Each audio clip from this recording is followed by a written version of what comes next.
not encouraging or advising anyone to modify their firearms. This is for entertainment and educational purposes only.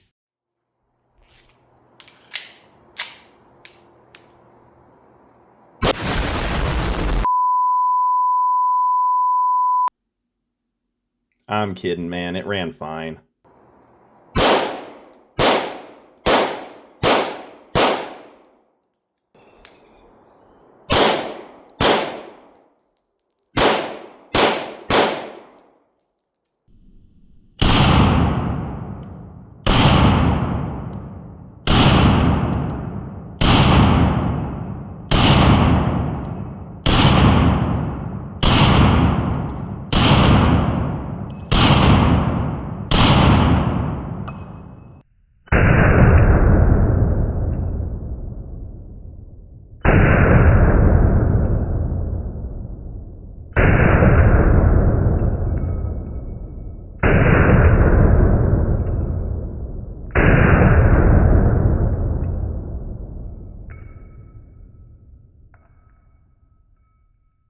What's up, everyone? She runs, and she runs quite well. I'm pretty much beyond stoked and a bit relieved.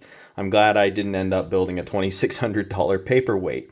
I only shot 25 rounds through it because the slide and frame rails aren't hard yet.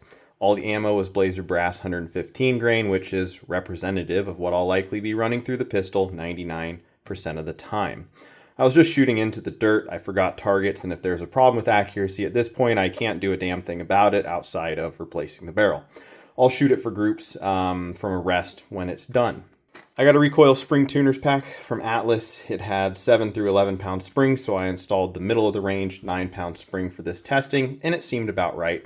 I can play with recoil spring tuning later. I use an Atlas magazine because the base plates work with the magwell. Testing of different ammo and magazines will come later when the pistols finish.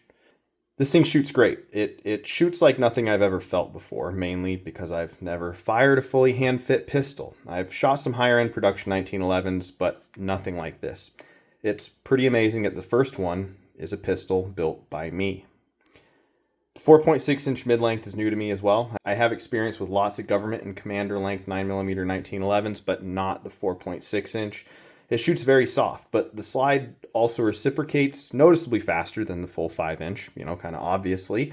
I think it's a really nice middle ground for the 9mm cartridge. You saw that it functioned well. Slide lock back each time, no hiccups or malfunctions. Of course, 25 rounds.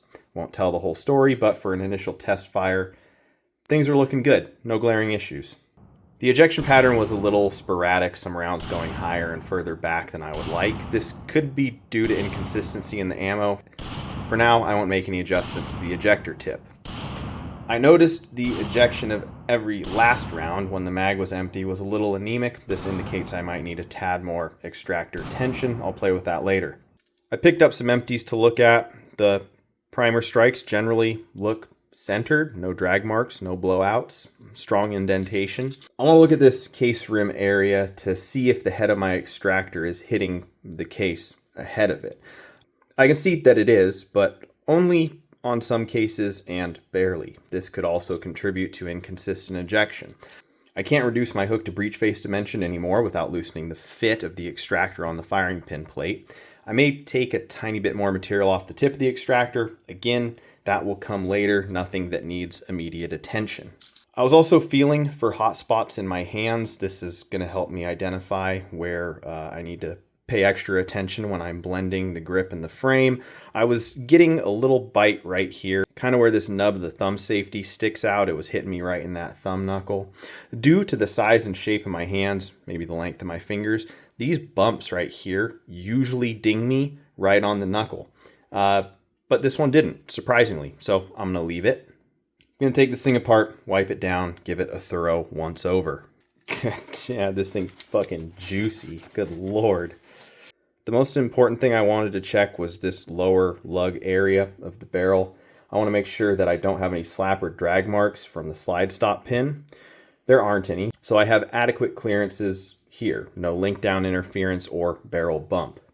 The barrel has some rub marks along its length. These ones are a little bit darker there. I don't know that this is particularly abnormal.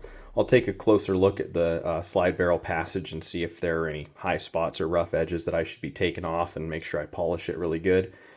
A little dragging over the chamber area here.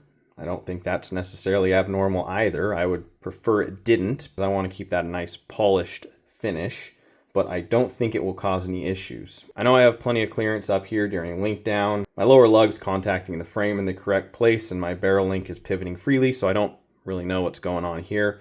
I went over the rest of this thing carefully, and I didn't find anything of concern. I'm very pleased with how it performed, how it shot. I think I'm ready to start blending, machining the slide serrations, and doing the final finishing and cleanup before sending it out for treatment. Let me know if there's anything else I should look for or consider after this initial test fire, or if you saw something in the shooting footage that I didn't. Thanks so much for watching. I'll see you next time.